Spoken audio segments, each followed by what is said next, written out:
देखिए आपका संविधान में बंद कर दीजिए भाई लाइव क्लास, नहीं तो ये सुप्रीम कोर्ट आपका शुरू किया गया था।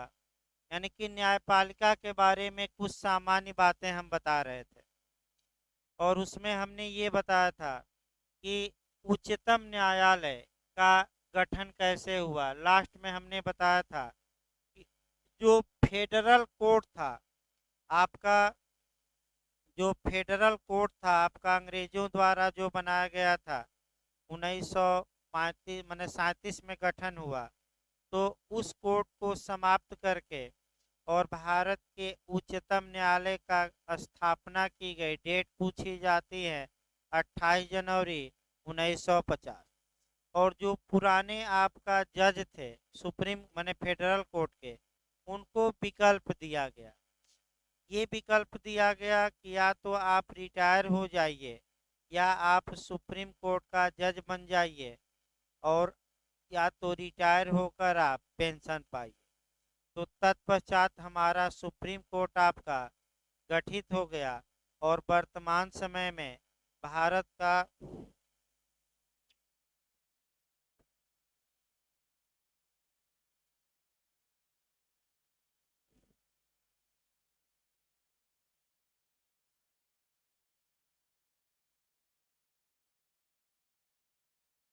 वर्तमान समय में जो भारत का सुप्रीम कोर्ट है, 4-5 लाइन और तब शुरू किया जाए।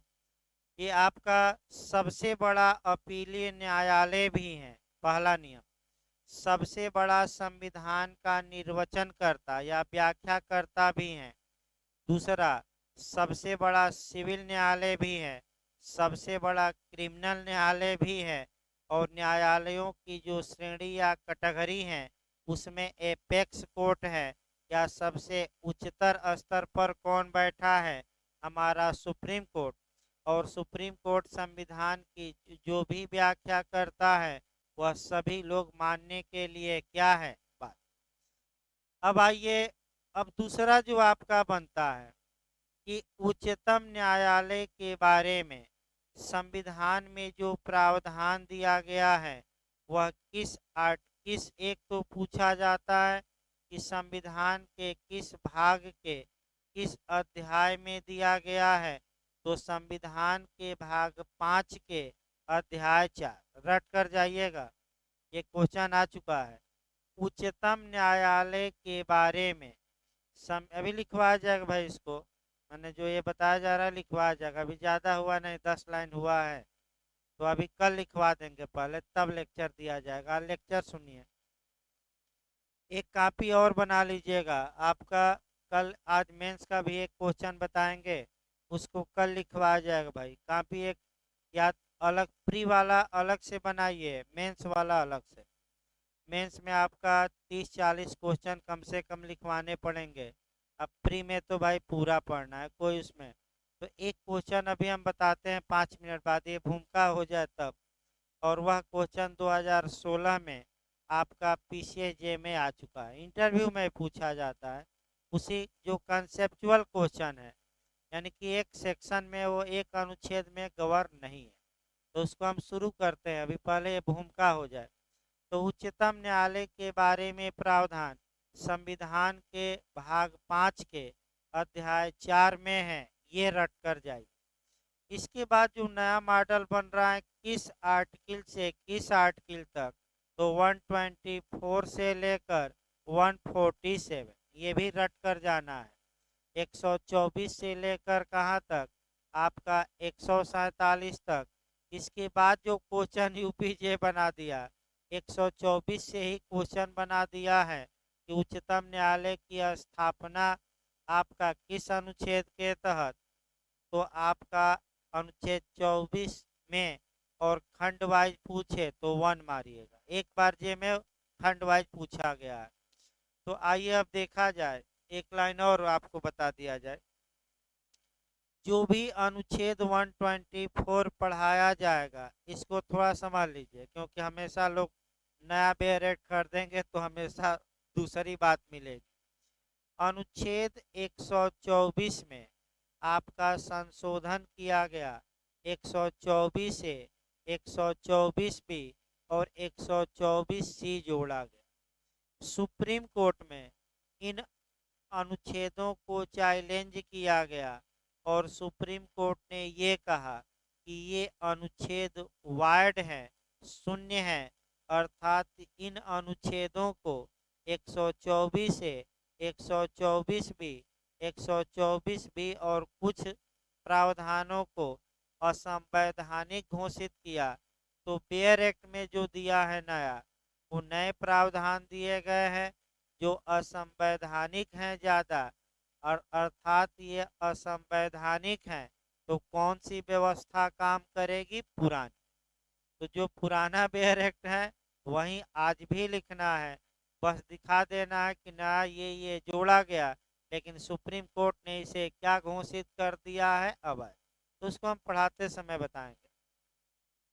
इसके बाद जो पहला क्वेश्चन आपका बनता है मेंस के लिए, वह बनता है कि संविधान में उन प्रावधानों का उल्लेख करिए जहां से ये दर्शित होता है, जहां से ये स्पष्ट होता है कि हमारा न्यायपालिका स्वतंत्र और निष्पक्ष है, या न्यायपालिका स्वाधीन है, यानी कि किसी के अधीन नहीं है बल्कि स्वतंत्र है। अर्थात उन प्रावधानों का उल्लेख करिए जहाँ से निष्कर्षित होता है, जहाँ से निकलता है, जहाँ से ये इंडिकेशन मिलता है कि भारत के उच्चतम न्यायालय तथा उच्च न्यायालय आपका स्वतंत्र और क्या है? निष्पक्ष। और यह विधायिका और कार्यपालिका के डर से निर्णय नहीं देते। तो आपका इस क्वेश्चन को हमें डील करना है, और इस क्वेश्चन को अभी बेरेक्ट न देखिए, बेरेक्ट तो आपका कल से चल पाएगा 124। ये क्वेश्चन आपका सामान्य क्वेश्चन है जो आपका बिना बेयर एक्ट के और तमाम कह सकते हैं कि अनुच्छेदों और कानूनों से जोड़कर पढ़ना पड़ता है। तो एक एक करके देखिए हम पढ़ाते हैं। तो एक देखिए तो सीपीसी में देखिए तो 135 है कि कौन हल्का सा, तो बेयर एक्ट में देखिए तो एक बार तब शुरू किया जाए भाई, बीच में नहीं विधायी नहीं भाई, न्यायाधीशों को 135 ये देखिए तो क्या लिखा है, विधायी निकायों के सदस्यों और सिविल अधिकारी 135 है 135। एक सेकंड भाई रुके रखिए हम देख लेते। नहीं पढ़ाते समय बीच में रुकना ठीक नहीं रहेगा ना, इससे अच्छा कि देख ले रहा हूँ वहीं थोड़ा। 135 एक बार देख लें भाई, गलत ना हो ना।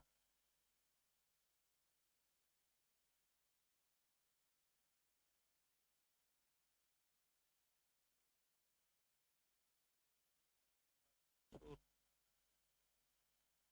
135 मुख्य रूप से, 133 बुलाया नहीं जा सकता, 135 गिरफ्तार नहीं किया जा सकता। सीपीसी की धारा 133 और 135 आगे तो डिटेल में पढ़ना। देखिए अब आईपीसी की धारा आपका 76 77 77 है भाई। आईपीसी की धारा, आईपीसी की धारा 77 है। देखिए अब सही रहेगा।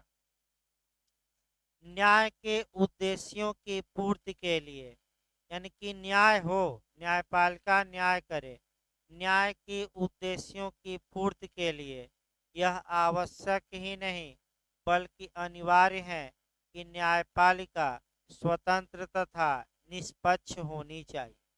अर्थात न्यायपालिका जो भी निर्णय दे, जो भी आदेश पारित करे, जो भी डिक्री पारित करे, जो भी दंडादेश पारित करे, किसी के दबाव में न करे, किसी के प्रेशर में न करे, किसी से भयभीत होकर न करे, किसी के लालच में न करे, बल्कि स्वतंत्र होकर करे और निष्पक्षता से करे। इस यानी कि कुल मिलाकर एक लाइन कि न्यायपालिका को विधायिका और कार्यपालिका के हस्तक्षेप से मुक्त रहना चाहिए। क्यों? क्योंकि तभी न्यायपालिका स्वतंत्र मानी जाएगी, निष्पक्ष मानी जाएगी और बिना भय के निर्णय दे सकेगी। तो आप लोग खुद बताइए, क्या सुप्रीम कोर्ट किसी से डरता है? क्या मोदी या योगी से डर जाता है? और क्या संसद से डर जाता है कि खुलेआम निर्णय देता है? अब हमें ये देखना है कि आखिर जो सुप्रीम कोर्ट और हाई कोर्ट है, आपका वे कौन कौन से कानूनी या संवैधानिक प्रावधान है जहां से ये इंडिकेशन मिलता है कि ये किसी के अधीन नहीं है, ये किसी के डर से नहीं बल्कि निष्पक्ष हैं और स्वतंत्रता पूर्वक कार्य करते हैं। तो इसके लिए एक एक पॉइंट जो 8-9 है वही याद रखना है। पहला हम बता रहे हैं आपका नियुक्ति को लेकर, दूसरा जजों को हटाने को लेकर, उसके बाद और बताया जाएगा। तो पहला पॉइंट हम देख रहे हैं कि उच्च न्यायालय और उच्चतम न्यायालय में न्यायाधीशों की नियुक्ति। तो जहां तक उच्च न्यायालय और उच्चतम न्यायालय में न्यायाधीशों की पॉइंट की बात है, आप अगर देखें, बेयर एक्ट भी आगे पढ़ाया जाएगा, तो ऐसी दशा में इनकी नियुक्ति भारत के प्रेसिडेंट यानी कि भारत के राष्ट्रपति द्वारा की जाती है। यानी कि चाहे सुप्रीम कोर्ट का जज हो या हाई कोर्ट का जज हो, इनकी नियुक्ति भारत के राष्ट्रपति द्वारा की जाती है, लेकिन राष्ट्रपति अपने विवेक से इनकी नियुक्ति नहीं करता। इनकी नियुक्ति वह सुप्रीम कोर्ट की सिफारिश को मानकर करता है और सुप्रीम कोर्ट की सिफारिश मानने के लिए भारत का राष्ट्रपति क्या है, बात मैंने पहला पॉइंट निकला। तो कैसे नियुक्ति होती है, नए लोग भी भाई समझिए। अगर किसी व्यक्ति को सुप्रीम कोर्ट का यानी कि उच्चतम न्यायालय का जज बनाना है, तो जजों के हाथ में है जज बनाना।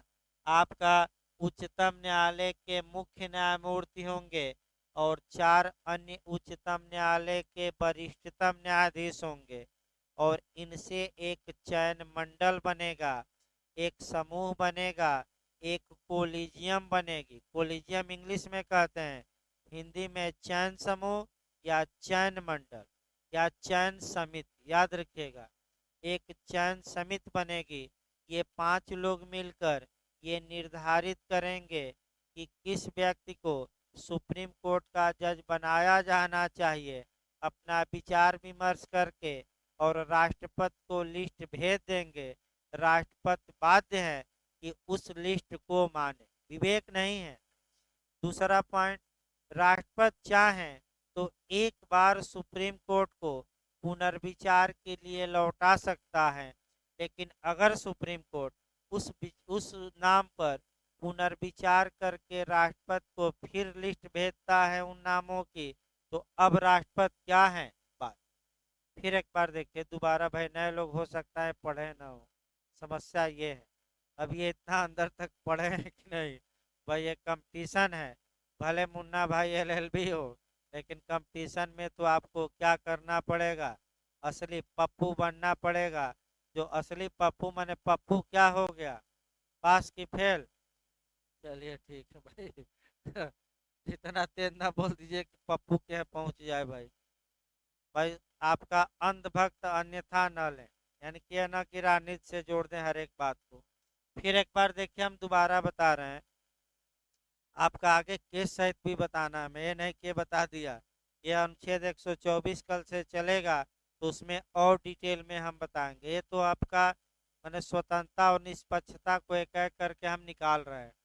यानी कि आपका उच्चतम न्यायालय में जो न्यायाधीश नियुक्त होते हैं, उसको न्यायाधीश नियुक्त करता भले राष्ट्रपति है, लेकिन वो रबर स्टैंप ही है, क्योंकि एक्चुअल पावर पूछा गया था जे में कि उच्चतम न्यायालय में, आ चुका है क्वेश्चन, न्यायाधीश नियुक्त करने की एक्चुअल पावर किस में है, राष्ट्रपति में है कि मंत्रिपरिषद में है कि सुप्रीम कोर्ट में है कि कोलिजियम में है, तो किस में है, कोलिजियम। क्यों है, क्योंकि ये कोलिजियम जिन नामों को भेजता है वही नाम क्या होते हैं, वही लोग क्या बन जाते हैं, सुप्रीम कोर्ट के जज।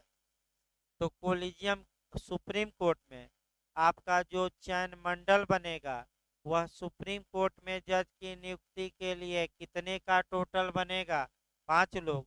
एक भारत के उच्चतम न्यायालय का मुख्य न्यायमूर्ति और 4 उच्चतम न्यायालय के वरिष्ठतम न्यायाधीश, जिसमें कि भावी मुख्य न्यायाधीश भी होगा जो इनके बाद बनने वाला है। और ये 5 लोग किसको रिकमेंड करेंगे कि इनको बनाया जाए, राष्ट्रपति। तो इस प्रकार अगर हम देखें तो सुप्रीम कोर्ट में जजों की नियुक्ति कार्यपालिका के हाथ में नहीं है, किसके हाथ में है, न्यायपालिका के। पूरी तरह कवर किया है, इस पर अटैक भी करना है, आप भले मने अटैक ये करना है कि इस कारण से आपका जो जज का बेटवा बेटियां हैं वही जज बनते हैं, पहला आपका। दूसरा आपका उच्चतम न्यायालय और उच्च न्यायालय में चूंकि जजों की नियुक्ति में रिजर्वेशन नहीं है, अतः ओबीसी, एससी और एसटी कैटेगरी के लोग कम हैं। दूसरा आपका। तीसरा ये है कि जज साहब ही जिसको चाहेंगे वही जज बनेगा, क्या आम आदमी जज नहीं बनेगा, आम आदमी चाहे तो। ये तीसरा पद। इस नियम को विफल करने के लिए मोदी सरकार ने अनुच्छेदों में संशोधन किया, और देखिए क्या किया था। किया ये था कि 50% सरकार के लोग रहेंगे और 50% न्यायपालिका के। ये एक चयन समिति बनेगी, ये चयन समिति ये डिसाइड करेगी कि किस वकील साहब को जज बनाया जाए। तो सुप्रीम कोर्ट ने कहा कि ये नियम गलत है, ये न्यायपालिका में कार्यपालिका का क्या है, हस्तक्षेप, और न्यायपालिका तो स्वतंत्र और क्या होना चाहिए। और कहा कि ये नियम अवैध है, बताया जाएगा आगे। अभी तो भाई मैंने एक लाइन हम बढ़कर इसलिए बता रहे हैं कि आगे जब ये नियम बताएं तो ये नियम आप दिमाग में। तो ये चूंकि अवैध हो गया, लेकिन बेयर एक्ट में यही मिलेगा, और पुराने बेयर एक्ट में तो ये है ही नहीं, वो तो केस हम बताएंगे, आपका कल बता पाएंगे, लेकिन केस के माध्यम से आता है। एक्चुअल पावर किस में है, फिर एक बार बताइए, आपका कोलिजियम। अब हाई कोर्ट में नियुक्ति कराया जाए, अगर किसी व्यक्ति को हाई कोर्ट का या उच्च न्यायालय का जज बनाना है तो ये भी पावर सुप्रीम कोर्ट रखता है। तो सुप्रीम कोर्ट में उच्चतम न्यायालय में फिर एक चयन मंडल बनेगा जिसमें ज़्यादा लोग नहीं रहेंगे। कितने लोग रहेंगे, 1+2। यानी कि उच्चतम न्यायालय का मुख्य न्यायमूर्ति और उच्चतम न्यायालय के 2 आपका वरिष्ठतम न्यायाधीश, यानी कि टोटल कितने हो गए, 3। ये चयन मंडल कोलिजियम चयन समिति बनेगी, और ये चयन समिति जिन लोगों का नाम राष्ट्रपति के पास भेजेगी, राष्ट्रपति बाध्य है कि उन लोगों को उच्च न्यायालय का क्या बनाए, जज। राष्ट्रपति बस एक काम कर सकता है कि सुप्रीम कोर्ट को एक बार पुनर्विचार के लिए लौटा सकता है, लेकिन सुप्रीम कोर्ट अगर पुनर्विचार करके फिर उन्हीं नामों को भेज दिया तो राष्ट्रपति अब क्या हो गए, पूरी तरह बात। अब किसी को समस्या हो तो बताइए, कोलिजियम हाई कोर्ट में नहीं बनती, कहाँ बनती है, तो सुप्रीम कोर्ट में जज की नियुक्ति के लिए कोलिजियम 1+4 की, और हाई कोर्ट में जज की नियुक्ति के लिए जो कोलिजियम सुप्रीम कोर्ट में बनेगी वह कितना की बनेगी, 1+। तो इस प्रकार पहला प्रावधान मिला जहां कि हम देखते हैं कि न्यायपालिका कार्यपालिका और विधायिका से स्वतंत्र हैं, और जजों की जो नियुक्ति होती है उसमें कार्यपालिका का कोई रोल नहीं होता। दूसरा देखिए, अब दूसरा पदच्युत करना यानी कि इसको कहते हैं रिमूव करना। जैसे कि आप लोग मैसेज आता है, खुद ही हमारा मोबाइल हैंग कर रहा है इतना कि क्या किया जाए, अब समय नहीं मिल पा रहा है। अब 2 घंटा किसी दिन समय मिले तो एक पूरा मैसेज क्या किया जाए, तो रिमूव करना मतलब कि पद से हटा देना, पदच्युत करना, यानी कि आपका उनको हटा देना। अब न्यायाधीशों को जो पदच्युत किया जाता है वह प्रक्रिया भी काफ़ी कठिन बना दी गई है, ताकि न्यायाधीशों को आसानी से उनके पद से हटाया न जा सके। और आज तक इस प्रक्रिया का पालन करते हुए पूरी तरह किसी को हटाया भी नहीं जा सका है। कितना प्रक्रिया कठिन है। ये भी है कि जैसे ही मामला संसद शुरू करती है वैसे ही आपका बता दिया जाए कि वह जज इस्तीफा देकर किनारे हो जाता है, यानी कि राष्ट्रपति को क्या भेज देता है, रिजाइन। तो आपका ये भी याद रखना है। तो भारत में किसी न्यायाधीश को हटाना है तो आपका कैसे उस न्यायाधीश को हटाया जाएगा, वह दिमाग में प्रक्रिया याद रखना है। और आज आप प्रक्रिया बहुत ज़्यादा तो नहीं, ज़्यादा तो भाई आगे बताया जाएगा, आप थोड़ा बहुत प्रक्रिया समझिए। आपका जो पदच्युत किया जाता है वह कठिन कार्य है। पदच्युत करने के लिए आपका ये नियम है कि लोग लोकसभा पास करे विधेयक, माने उस प्रस्ताव को, फिर राज्यसभा पास करे और राष्ट्रपति क्या दे, आदेश। तो कैसे हटाया जाता है, अब इस बिंदु पर हम शुरुआती दौर से चलते हैं। भारत में किसी भी न्यायाधीश को दो आधारों पर हटाया जा सकता है। एक सिद्ध या साबित मिसकंडक्ट, यानी कि प्रूफ मिसकंडक्ट, यानी कि साबित कदाचार, और दूसरा असमर्थता। तो बताइए किसी न्यायाधीश को, ये दोनों के लिए बताया जा रहा है, हाई कोर्ट यानी कि उच्च न्यायालय और उच्चतम न्यायालय, दोनों के न्यायाधीशों को हटाने के लिए यही प्रक्रिया अपनाई जाएगी। दिमाग में बैठा लीजिए, अलग नहीं, यही प्रक्रिया जो मैं अब बता रहा हूँ। पहले आधार देखिए, किन आधारों पर हाई कोर्ट और सुप्रीम कोर्ट के जज को हटाया जा सकता है। आधार गलत ना हो, कितने आधार हैं, केवल दो। आपका साबित या सिद्ध कदाचार मिसकंडक्ट, दुर्व्यवहार, और दूसरा क्या है, असमर्थता। इसके लिए प्रक्रिया कैसे चलेगी, अगर ये संसद ही कार्रवाई करेगी, अगर लोकसभा कार्यवाही करती है तो लोकसभा के कम से कम 100 सांसद, याद रखिए कितने सांसद, 100, एक आवेदन तैयार करेंगे। आवेदन तैयार करके उस पर साइन करेंगे और ये इल्ज़ाम जो लगा है जज पर वो लिखेंगे। और इल्ज़ाम लगाकर अगर संसद सत्र में है तो लोकसभा के अध्यक्ष को देंगे, और संसद सत्र में नहीं है तो राष्ट्रपति को जाकर एप्लीकेशन दे दें। राष्ट्रपति आपका एप्लीकेशन को लोकसभा के अध्यक्ष को दे देगा। लेकिन ये कब राष्ट्रपति को दिया जाएगा, जब संसद का सत्र चल रहा हो कि न चल रहा हो। न चल रहा हो तो राष्ट्रपति को आवेदन, और चल रहा हो तो डायरेक्ट किसको, लोकसभा के अध्यक्ष को। अभी हम राज्यसभा पर भी आएंगे। अब लोकसभा का अध्यक्ष उस पर विचार करता है, विचार करेगा। अगर उसे लगता है कि जो एप्लीकेशन हमारे पास कम से कम 100 सांसदों की साइन का आया है ये इल्ज़ाम गलत है, तो आपका अस्वीकार कर देगा एप्लीकेशन को। अगर उसे लगता है कि सही है तब मामला आगे बढ़ेगा।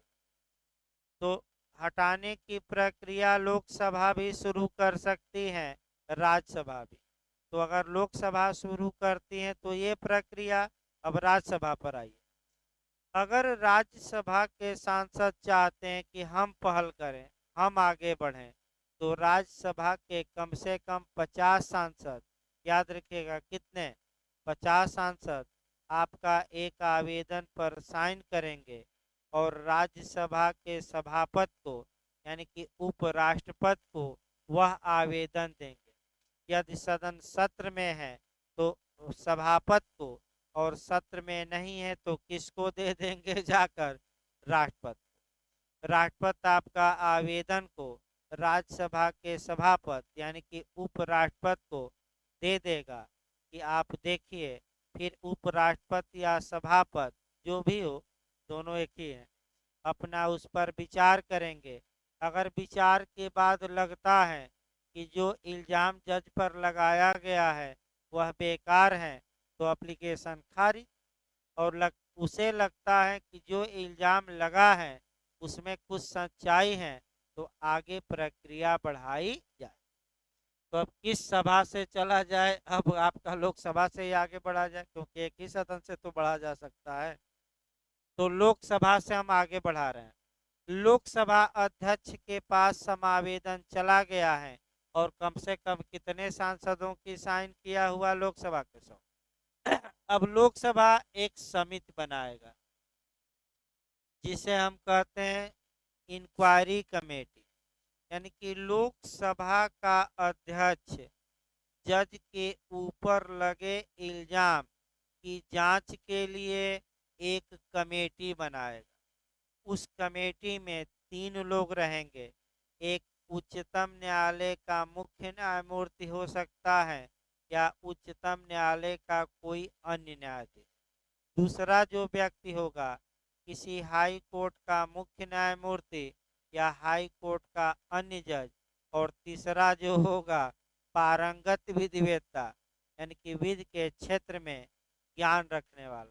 तो आप यहाँ भी देखें 3 लोगों की जो समिति बनी जांच के लिए, उसमें तो 2 जज ही बैठे, जांच में कौन बैठे? एक ही तो बाहर का रहा कोई अधिवक्ता। तो यहाँ भी बेईमानी हो सकती है भाई, लेकिन बेईमानी होती नहीं है ज़्यादा इसमें। जांच, अब जांच शुरू हो गई। जांच कमेटी ने जांच की। जांच के बाद लोकसभा अध्यक्ष को रिपोर्ट सौंपी। अब यही जांच कमेटी की रिपोर्ट काम करेगी। अगर जांच कमेटी ने ये पाया कि ये जज कदाचार किया है या अब असमर्थ हो गया है तो इसी को कहते हैं साबित कदाचार। तो कदाचार न्यायालय द्वारा साबित नहीं। फिर एक बार याद रखें, किसने कदाचार को सही माना? जांच समिति ने। अब आपका मामला आगे बढ़ेगा और लोकसभा आइए शुरू किया जाए। अब जो जांच कमेटी की रिपोर्ट आ गई है तो एक प्रस्ताव लाया जाएगा। कहाँ प्रस्ताव लाया जाएगा? लोकसभा। लोकसभा में उस पर विचार होगा। आपका जो जज साहब पर इल्ज़ाम लगा है उनको मौका दिया जाएगा पूरी सुनवाई का, यानी कि आडी अल्ट्रम पर्टम। जज साहब खुद आकर अपनी बात रखें। तो राज्यसभा ने जो लेटेस्ट आपका मामला आया था सौमित्र सेन का आया था, जो राज्यसभा ने कार्यवाही शुरू की थी और 2 घंटा वह अपनी सफाई राज्यसभा में दिए थे, भाषण दिए थे 2 घंटा। अब यानी कि जज या तो स्वयं या अपने अधिवक्ता के माध्यम से लोकसभा में आएगा और अपनी सफाई क्या करेगा? देख, लोकसभा ने उसकी बातें सुन ली। अब लोकसभा पास करेगी बहुमत से, और उपस्थित और मत देने वालों को कितने से? 2/3। तो इसके बाद लोकसभा जब पास कर दी तो इस प्रस्ताव को कहाँ भेजा जाएगा? राज्यसभा। राज्यसभा भी बहुमत और उपस्थित और मत देने वालों के कितने से पास कर दे? 2/3 से। तो राज्यसभा भी कितने से पास करे? फिर जब दोनों सदनों से ये आवेदन या समावेदन पास हो गया प्रस्ताव, तो ये किसके पास भेजा जाएगा? राष्ट्रपति के पास। और जैसे ही राष्ट्रपति उस पर क्या कर देंगे? साइन। उसी क्षण माने वैसे ही उस न्यायाधीश का पद क्या हो जाएगा? रिक्त। इस प्रक्रिया का पालन करते हुए आज तक किसी भी न्यायाधीश को हटाया नहीं जा सका है। यानी कि पूरी प्रक्रिया का पालन किसी भी मामले में भारत में आज तक नहीं हो पाया है। यानी कि इसका मतलब यहाँ से भी, यानी कि जज साहब निडर होकर, निष्पक्ष होकर, स्वतंत्र होकर फैसला दें और उन्हें ये न रहे कि हमें इतना आसानी से पद से क्या किया जाएगा? हटाया जाएगा, ये भय न रहे। तीसरा पॉइंट देखिए भाई, इसको आगे बताया जाएगा, ये नहीं कि ये समाप्त हो गया। इसको जब अनुच्छेद चलेंगे हटाने वाले, तो वहाँ केस भी बताएंगे, जांच आपका जो बना है समिति कैसे बनती है। तीसरे पॉइंट पर आया जाए, जहाँ तक तीसरे पॉइंट है वेतन भत्ता। देखिए तीसरा पॉइंट भी महत्वपूर्ण है। अगर आप देखें तो जो जजों का वेतन भत्ते के बारे में प्रावधान किया गया है, वह आपका कह सकते हैं कि अनुच्छेद 125 में है। और किस अनुसूची में है? 2 में कि 3 में कि 4 में? बताइए तो वेतन भत्ता किस में है? 2 में। यानी कि आपका अनुच्छेद 125 और आपका जो पढ़ना है अनुसूची नंबर 2, इसके बाद आपका भारत की संचित निधि यानी कि कंसोलिडेशन फंड ऑफ इंडिया। देखिए 266 में कि 67 में? एक बार अनुच्छेद देखिए तो 266 है कि 67? एक जगह एकत्र करने दीजिए भाई, बहुत। 125 अनुच्छेद हो गया, फिर कौन सी अनुसूची? 266। इसके बाद आर्टिकल 266, 3 एंगल से पढ़ना है। तो इसके बाद आपका देखिए 3 एंगल से भाई, एक पॉइंट और हमें देखना नहीं याद आ रहा है कि आपातकाल में जजों के वेतन भत्ते राष्ट्रपति के आदेश से कम किए जा सकते हैं। चलिए इसको डिटेल में चलेगा तब हम खोज कर, मैंने किस अनुच्छेद में लिखा गया है। 360 में देखिए तो एक बार, एक दो अनुच्छेद ही भूल जा रहा है, लिखा गया है ना। इसी के साथ एक और अनुच्छेद पढ़िए भाई, नहीं देखिए आप डिटेल में देखिए। आपका ये संविधान है, आप ऊपर ऊपर पढ़ेंगे उससे मतलब नहीं है, ये कॉन्स्टिट्यूशन है। जब तक गहराई से नहीं पढ़ेंगे क्वेश्चन नहीं आएगा। फिर एक बार देखिए, आपका शुरुआत किया जाए। जजों की निष्पक्षता, न्यायपालिका निष्पक्ष और स्वतंत्र है, ये जो प्रावधान है यहाँ से भी इंडिकेट होता है कि अनुच्छेद 125 बताता है कि जजों के वेतन भत्ते उनके कार्यकाल के दौरान कम नहीं किए जा सकते। बढ़ाए भले जा सकते हैं लेकिन कम नहीं, चाहे हाई कोर्ट हो या आपका कौन हो, आपका सुप्रीम कोर्ट। फिर एक बार याद रखिए, 21 अनुच्छेद में हम बता रहे हैं 125, जजों के जो वेतन भत्ते हैं, पेंशन है आपका, यहाँ भी थोड़ा समझना है। ये क्वेश्चन आपका आईएएस में भी आया है। जो सुप्रीम कोर्ट के जजों को वेतन और पेंशन मिलती है, ये सामान्य निधि से नहीं मिलती, बल्कि इसका भार डाला गया है भारत की संचित निधि यानी कि consolidation fund of India.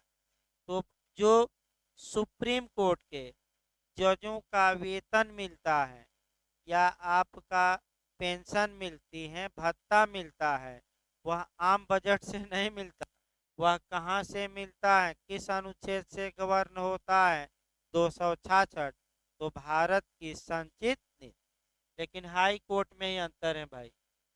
High court का जो वेतन मिलता है, यही आपका गलत होगा। हाई कोर्ट के जजों को जो वेतन मिलता है वह राज्य की संचित निधि से मिलता है, लेकिन पेंशन आपका भारत की संचित निधि से। फिर एक बार कवर करिए दोबारा। उच्च न्यायालय के जजों का वेतन आपका राज्य की संचित निधि से मिलता है, लेकिन जो पेंशन मिलती है राज्य की संचित निधि पर भारित नहीं होती। तो किस पर भारित होती है? आपका भारत की संचित निधि यानी कि किस अनुच्छेद पर? तो पेंशन की, वेतन की, दोनों हाई कोर्ट के लिए पेंशन कहाँ से भारित होगी? तो भारत की संचित निधि। ये क्वेश्चन गलत होता है, गलत ना हो, 2 बार बताया गया। न समझ में आए तो फिर एक बार हम बताएंगे, इशारा कर दीजिए बस, कोई रोक टोक नहीं है भाई। तीसरा नियम देखिए, आपका जो तीसरा नियम है कि जजों का वेतन भत्ता कितना दिया जाए, इसके लिए हमारे संविधान के अनुसूची नंबर 2 में प्रावधान किया गया है। तो संसद वेतन भत्ता निर्धारित करती है, लेकिन संसद उसमें कमी नहीं कर सकती, बल्कि क्या कर सकती है, उसको बढ़ा सकते हैं, कमी नहीं। लेकिन एक एक जगह ऐसा प्रावधान जरूर दिया गया है जहां उच्चतम न्यायालय और उच्च न्यायालय के जजों के वेतन और पेंशन में कमी की जा सकती है। वह अनुच्छेद 360 है, जब भारत में क्या लगा हो, वित्तीय आपात, फाइनेंशियल इमरजेंसी। तो किसके आदेश से कम किया जा सकता है, तो भारत के राष्ट्र, यानी कि अब वित्तीय आपात कितनी बार भारत में लगा है, तो आज तक कभी नहीं पूछा गया कितनी बार। एक दो लोग बता दिए थे, एक बार फोन करके पूछ रहे थे, भाई आज तक लगा नहीं है। हाँ, चंद्रशेखर जी की सरकार में ये लगा कि अब लगाना पड़ेगा, तो इंग्लैंड में सोना गिरवी रखा गया और इंग्लैंड से क्या लिया गया, धन। अब सोना छूटा कि नहीं हम भी नहीं जानते, मैंने वह सोना भारत सरकार ने छुड़ा लिया कि नहीं ये हमें पता नहीं है। लेकिन ये हुआ कि फाइनेंशियल इमरजेंसी की नौबत आ गई, वेतन देने के लाले पड़ गए थे, तो हुआ कि सोना रखा जाए और विदेशों से डॉलर और पाउंड क्या किया जाए, लिया गया था, आगे बढ़ा जाए। इस प्रकार आपका ये बताया गया। अगला देखिए भाई, अगली जो आपका स्वतंत्रता और निष्पक्षता आप देखेंगे, वह संविधान का अनुच्छेद 310 से कवर करेंगे। डॉक्ट्रिन ऑफ प्लीजर, प्लीजर मने प्रसाद पर्यंत का सिद्धांत। तो आपका बिहार में भी पूछा गया था कि प्रसाद पर्यंत का सिद्धांत किस अनुच्छेद में समाहित है, तो संविधान के अनुच्छेद 310 में। अब प्रसाद पर्यंत मने इच्छा पर्यंत, प्रसाद पर्यंत मतलब इच्छा पर, ना है तो लिख लीजिएगा आपका कहीं अलग। प्रसाद मतलब क्या, इच्छा पर। तो फिर एक बार इच्छा पर देखिए, अनुच्छेद 310 ये कहता है कि संघ के जो भी लोक सेवक होंगे, वो राष्ट्रपति के इच्छा पर उनका पद निर्भर करेगा। राष्ट्रपति जब चाहे तब उनको क्या कर सकता है, पद से हटा सकता है। राज्य में जो लोक सेवक है, वह किसकी इच्छा पर, किसके प्रसाद पर्यंत उनका पद वो धारण करेंगे, राज्यपाल। यानी कि राज्यपाल की जब इच्छा हो उनको क्या कर सकता है।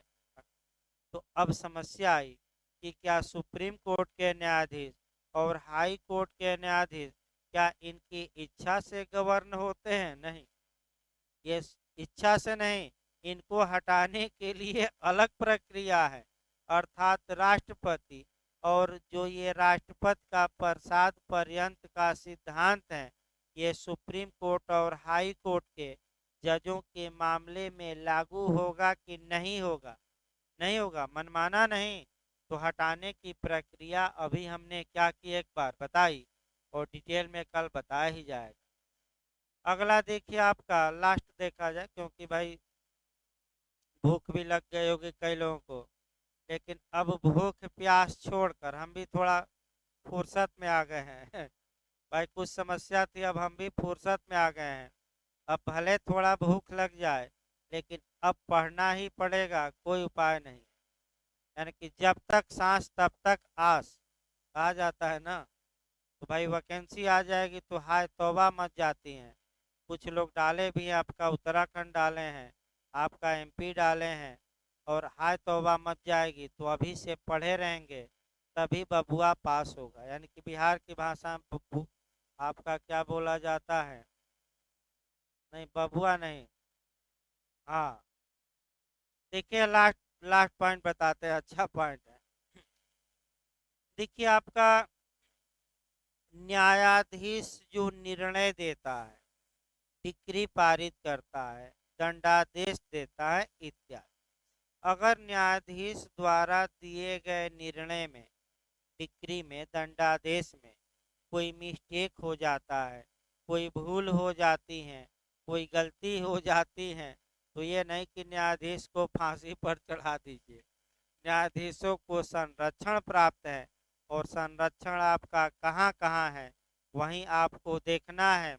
तो एक तो कानून अंग्रेज बनाकर चले गए, न्यायिक अधिकारी संरक्षण अधिनियम आपका 1850, यानी कि 1950 बीता आपका, यानी कि कुल मिलाकर 100 साल उधर हो गया, और आपका 70 साल इधर, यानी कि 170 साल से ये कानून है जो अंग्रेज बनाकर चले गए, और न्यायाधीशों को क्या प्रदान करता है? सनद। तत्पश्चात आईपीसी में भी आपका शुद्ध रूप से देखा जाए तो न्यायिक कार्य को संरक्षण प्रदान किया गया है। किस धारा में? आईपीसी के 77 में। और आपका न्यायिक अधिकारियों को एक तो बुलाया सामान्यतः नहीं जाया जा सकता सिविल मामलों में, सीपीसी की धारा 133। और जब ये कोर्ट जा रहे हैं, कोर्ट से आ रहे हैं, जब ये कोर्ट में बैठे हैं, तो सिविल आदेशिका के अधीन धारा 135 सीपीसी की कहती है कि इन्हें गिरफ्तार नहीं किया जाएगा। और सुप्रीम कोर्ट ने आपका केस आया, आपका उस केस में भी बता दिया गया कि गिरफ्तारी पर कुछ प्रतिबंध लगाए गए। यानी कि कुल मिलाकर ये कहा जाए कि न्यायाधीश अगर गलती भी कर देता है फैसला देने में, तो इतना आसान काम नहीं है कि उसके खिलाफ मुकदमा चलाया जा सके, चाहे सिविल मुकदमा हो या